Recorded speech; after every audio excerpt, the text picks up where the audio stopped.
Aujourd'hui, nous allons présenter le Bjerkinghuis Group. Ce dernier est géré par l'architecte Bjerkinghuis, qui est un architecte danois, diplômé de l'Académie royale des beaux-arts du Danemark en 1998, puis se fait embaucher par le bureau de l'architecte Rinkulas Ohama, qui était sa source d'inspiration, et il participe à la conception de la librairie centrale de Seattle, pour qu'il fonde le bureau d'études Plot avec son collègue Julien en 2001. Pour faire le projet VIM, donc les deux blocs sont formés comme les lettres VIM, dont les balcons encouragent les vues panoramiques vers les champs en éliminant les vis-à-vis. Il a le mouvement et la séquence comme trait de caractère et il s'inspire du principe d'unité d'habitation du Corbusier. Et enfin, il arrive à lancer son propre bureau d'études, le Bjerkinghuis Group, connu sous l'abréviation BIC en 2006. Qui a une vision de redéfinir l'architecture durable en concevant des bâtiments en continuité avec l'environnement, tout en créant des fonds permettant de regrouper les personnes. Nous allons commencer par le premier principe de BIC qui est la durabilité. Donc, il voulait faire une relation entre l'architecture durable et la ville moderne pour améliorer la qualité de vie. Nous avons pris des concepts tirés par les 17 principes de durabilité reconnus par l'ONU, qui est d'abord la protection de l'environnement en appliquant le principe des 3 RV, donc réduction, réutilisation, recyclage et valorisation.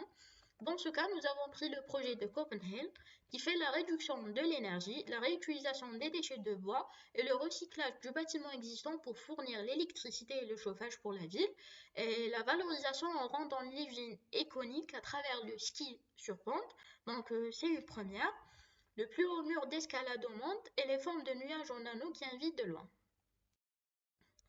Nous avons l'orientation des façades qui se matérialise par l'accès de la lumière du jour par des façades transparentes est-ouest et sud.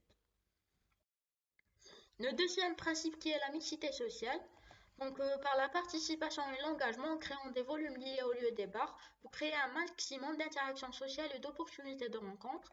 Ces derniers sont souvent des espaces introvertis qui donnent sur un espace vert, accompagnés d'une promenade panoramique sur toit qui commence à partir du sol. Après, pour la continuité avec le contexte, avec des bâtiments qui permettent aux gens de profiter de leur morphologie, il s'inspire du principe de l'inspiration consciente de Coulas.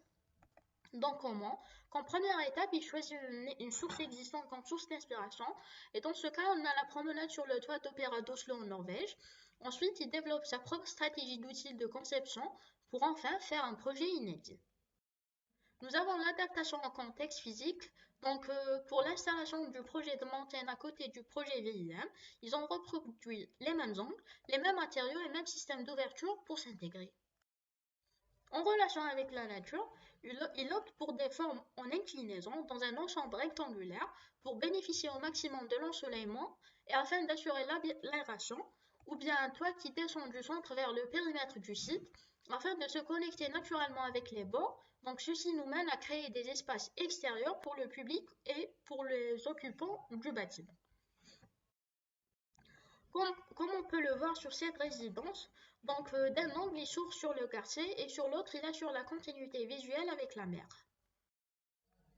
Après, pour la connexion visuelle, il s'inspire de la stratégie environnementale du diagramme d'empilement de l'architecte Rinkulas, qui est une stratégie qui définit l'ensemble comme une peau transparente, qui englobe un assemblage de volumes structurellement indépendants, tel que l'on voit dans la librairie centrale de Seattle, ce qui donne une apparence telle que la fibre de verre en façade.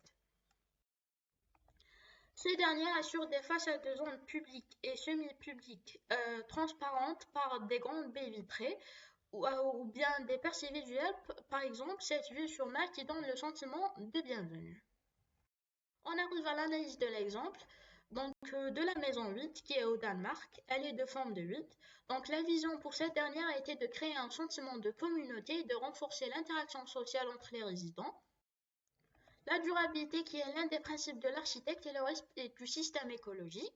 Donc on trouve dans la maison 8 une grande toiture terrasse et plusieurs jardins afin de réduire l'effet d'îlot de chaleur et surtout le bon ensoleillement de tous les appartements par l'orientation des façades.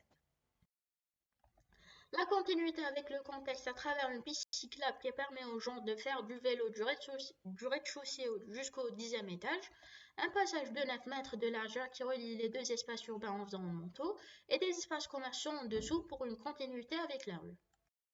Nous avons aussi les percées visuelles pour cadrer le paysage de ville panoramique et des façades transparentes pour que les appartements bénéficient de la vue, la lumière, du soleil et de l'aération. La mixité sociale à travers la diversité des logements résidentiels afin d'accueillir les familles de toutes catégories sociales avec un escalier commun qui favorise les opportunités de rencontre. Voilà, on arrive à la fin. On vous remercie pour votre attention et nous sommes à votre disposition pour tout éclaircissement supplémentaire.